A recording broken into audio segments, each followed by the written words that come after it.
Hello students, next हम discuss करेंगे example number 3। देखो क्या कह रहा है। There is a hexagon MNOPQR, ये इसका डायग्राम है। ठीक है।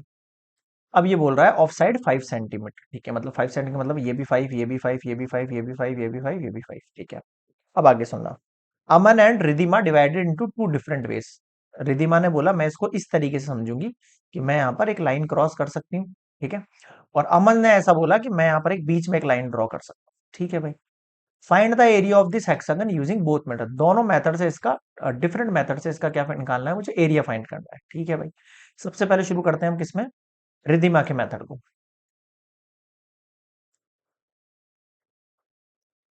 सबसे पहले हम एरिया फाइंड कर रहे हैं रिधिमा ने जो डायग्राम बना लिया ना उस मेथड से।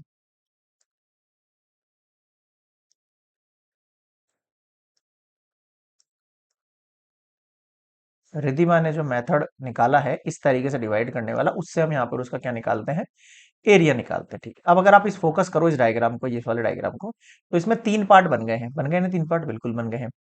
ऊपर एक ट्राइंगल है, नीचे एक ट्राइंगल है, बीच में एक रेक्टेंगल है ना। अब मैं इस डायग्राम समझाता हूँ आपको ये चीज। मान लो मैंने ये लाइन ड्रॉ करी है ऐसे। तो सबसे पहले दो ट्राइंगल बन गए मेरे पास, है ना। कितने बन गए, दो ट्राइंगल बन गए। अगर मैं आपसे ये कहूं एरिया ऑफ ट्राइंगल MNO, तो आप क्या कहोगे, half into base into height. यही अपने फॉर्मूला सीखा था एरिया ऑफ ट्राइंगल का।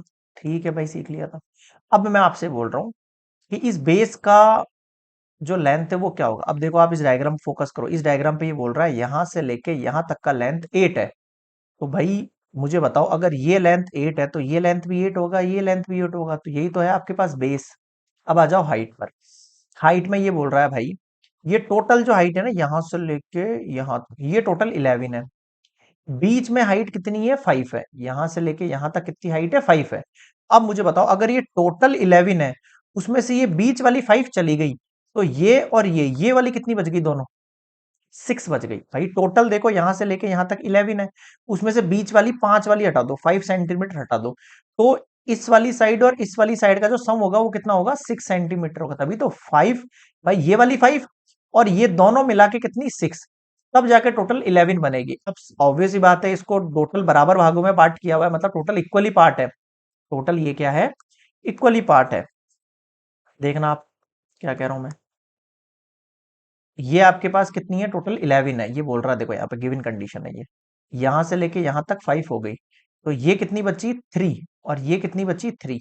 समझ रहे हो क्या कहना चाह रहा हूँ। मतलब कि यहां से लेके यहां तक 3 सेंटीमीटर, फिर यहां से लेके यहां तक 5 सेंटीमीटर, फिर यहां से लेके यहां तक 3 सेंटीमीटर। तभी तो इनका टोटल कितना होगा, 11 होगा। बताओ समझ में आई क्या। ठीक है। अगर मैं ऊपर वाले ट्राइंगल की बात कर रहा हूँ, तो उसमें हाइट क्या होती है, यही तो होती है हाइट परपेंडिकुलर। तो ये कितनी हो गई, हाइट 3 हो गई। 2 से 8 चला गया 4 टाइम, तो कितना हो गया, ये 12 सेंटीमीटर स्क्वायर। एरिया हमेशा यूनिट स्क्वायर में लिखते हैं, मतलब कि यूनिट मतलब सेंटीमीटर या मीटर उसके स्क्वायर में लिखते हैं। ये मैंने शुरू शुरू में बताया था आपको। ठीक है, यहां तक समझ में आ गया। आगे देखो, अब मुझे बताओ जो एरिया ऑफ ट्राइंगल ये नीचे वाला होगा, नीचे वाला है ना, PQ, क्या है ये, PQR। यहां पर भी सेम चीज लगेगी, half into base into height. Half into base इसका भी 8 रहेगा, हाइट इसकी भी 3 रहेगी। 4 3 जा 12 सेंटीमीटर स्क्वायर। यानी मैंने इस पार्ट का एरिया निकाल लिया है 12, इस पार्ट का एरिया निकाल लिया 12। अभी बीच वाला बचा। आ जाओ, area of triangle. Area of triangle ये तो क्या थे, ट्राइंगल थे, लेकिन ये क्या है तुम्हारे पास, एरिया ऑफ रेक्टेंगल है। ये एरिया ऑफ रेक्टेंगल, बीच वाला पार्ट क्या है आपके पास, रेक्टेंगल। नाम क्या दूं उसको, देखो MOPR। MOPR, ये क्या है आपके पास, एक rectangle. Area of rectangle MOPR क्या होता है आपके पास, लेंथ मल्टीप्लाई ब्रेथ। अब अगर आप इसको ध्यान से देखो तो ये एक रेक्टेंगल है, ये लेंथ होती है, इसकी लेंथ मैंने अभी बताई आपको, ये कितनी दे रखी है आपको, 8। और ब्रेथ क्या होती है आपके पास, ये वाली साइड, ये इसके अंदर देखो पहले से 5 दे रखी है। मैं इसको थोड़ा साफ कर देता हूँ डायग्राम को फिर से।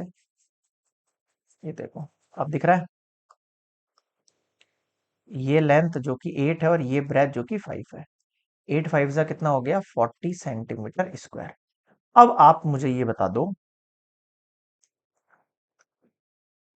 टोटल जो एरिया होगा, टोटल जो एरिया होगा, इसका इसका इसका इन तीनों का क्या होगा, सम होगा, यानी 12 + 12 + 40 कितना हो गया, 12 और 12 कितना हो गया आपके पास, 24, 40, 50, 60 और 64 सेंटीमीटर स्क्वायर। बताओ समझ में आया क्या?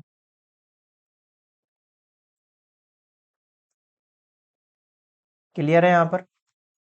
64 सेंटीमीटर स्क्वायर टोटल एरिया निकल गया रिद्धिमा के मेथड से। ठीक है, अब हम दूसरे मेथड से निकालते हैं, अमन ने जो मेथड बताया। आ जाओ नेक्स्ट स्लाइड पर, यहां तक एक बार पॉज करके नोट कर लेना। अब मैं बोल रहा हूं सेकंड आपको, अमन्स मेथड। अमन का मेथड क्या है? अमन के मेथड पे गौर करो तो उसने उसको एक ट्रिपेजम में बांट दिया है। इमेजिन करो, मैंने ट्रिपेजम कैसे बताया था आपको, ऐसे तो होता है ट्रिपेजम। तो ये क्या हो गया, एक ट्रिपेजम हो गया। एरिया ऑफ ट्रेपेजियम, ये नाम दो MRQN। भाई हमने ऐसे पढ़ा है, इसने इसको थोड़ा सा ऐसे घुमा दिया, ऐसे टिल कर दिया, उससे क्या फर्क पड़ता है तो ट्रिपेजम ये। Area of trapezium MRQN। अब ट्रिपेजम का फॉर्मूला क्या होता है, half into sum of parallel side. ये पैरेलल, भाई ये दोनों पैरेलल साइड होती है ना, A + B। तो ये एक्चुअल में पैरेलल साइड के नाम नहीं दिए हुए यहाँ पर, है ना, तो अपन ऐसे लिख देते हैं यहाँ पर, sum of parallel side multiply height. Height मतलब डिस्टेंस उन दोनों के बीच का। ठीक है भाई, कोई दिक्कत नहीं है। अगर आप इस डायग्राम को ऐसे देखो, अगर मैंने यहां लाइन खींची होती, एक पैरेलल साइड तो ये है, इसकी लेंथ कितनी है 5, और दूसरी पैरेलल साइड ये है, इसकी लेंथ कितनी है 11, मल्टीप्लाई हाइट। अब हाइट कैसे निकालेंगे भाई, देखो टोटल यहां से लेके यहां तक का डिस्टेंस कितना दे रखा है हमें 8, मुझे हाफ डिस्टेंस चाहिए यहां से लेके यहां तक। 8 का हाफ कितना होता है 4। ठीक है, 2 से 4 चला गया 2 टाइम, 11 और 5 कितना हो जाएगा 16, और ये 2 कितना हुआ, ये 32 centimetre square.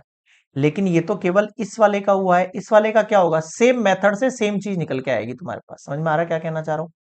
Area of trapezium, इसका नाम क्या है NOPQ, इसका भी 32 सेंटीमीटर स्क्वायर ही निकल कर आएगा। और जो टोटल एरिया हो जाएगा 32 + 32 कितना हो गया, 64 सेंटीमीटर स्क्वायर। क्लियर है यहाँ पर? अब आप देखो, पिछले वाले मेथड से किया तो भी 64 आ रहा है, और इस मेथड से किया तो भी 64 आ रहा है। इसका मतलब एरिया हमेशा सेम रहेगा, चाहे जिस भी पैटर्न से आप उसको सॉल्व कर लो। क्लियर है? तो हम लिख सकते हैं यहां पर, hence area of this hexagon equals to 64 centimetre square. बताओ क्या समझ नहीं आया? क्लियर है यहाँ पे? तो this is complete example number 3।